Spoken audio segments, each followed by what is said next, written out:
Hi, fourth grade, it's Mrs. Hubler. All right, for this next video, we're going to look at a question that analyzes the text, and we have to look for the best response that shows the type of point of view it's looking for.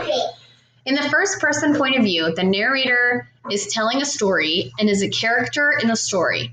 He or she is directly involved in the events that happen. First person narration often uses the pronoun I. Let's look at the following passage. The carousel lurched into life, its jarringly sweet song abruptly sounding through the nearly empty park. A flock of birds startled and scattered across the sky. I called out, "Whoops, sorry," to the few families waiting for a turn.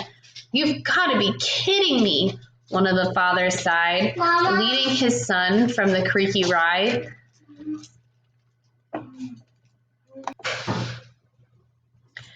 Which detail from the text best indicates that this story is told in first person? A, you've got to be kidding me.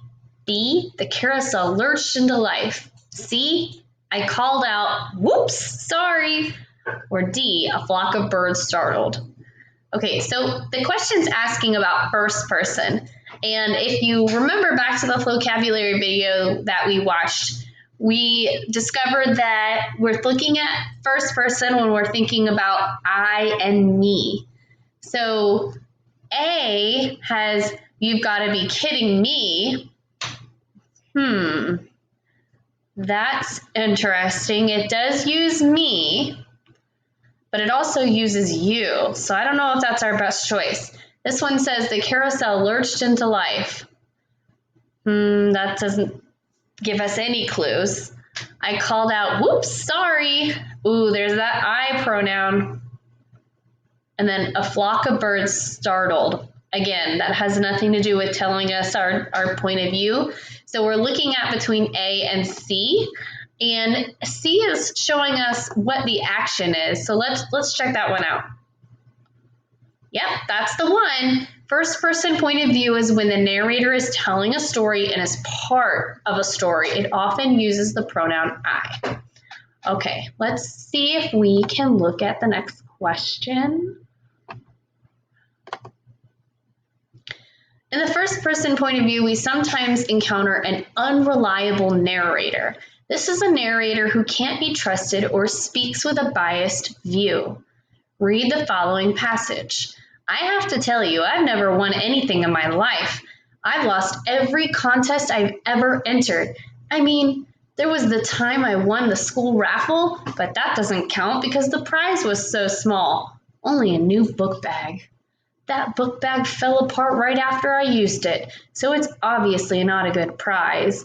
And you can't count the time I won that quiz on the radio because in that case there wasn't even a prize, just bragging rights.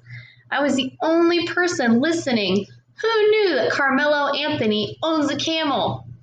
I am not counting the time I won the school spelling bee because I nearly lost it. It was so close. I was 2 points behind my competitor, so you should believe me when I say I've never won a contest ever, and it's about time I start." I wouldn't want to believe him because there's so many different things that he actually did win, and he's just choosing not to count them. So which detail from the passage provides the best evidence that the narrator is not reliable? That's unreliable. You should believe me when I say that book bag fell apart right after I used it. I was the only person listening who knew that Carmelo Anthony owns a castle. I mean, there was the time I won the school raffle, but that doesn't count. So we should be able to figure out that he's not very reliable when he's like, "Oh yeah, I did win that, but let's not count that."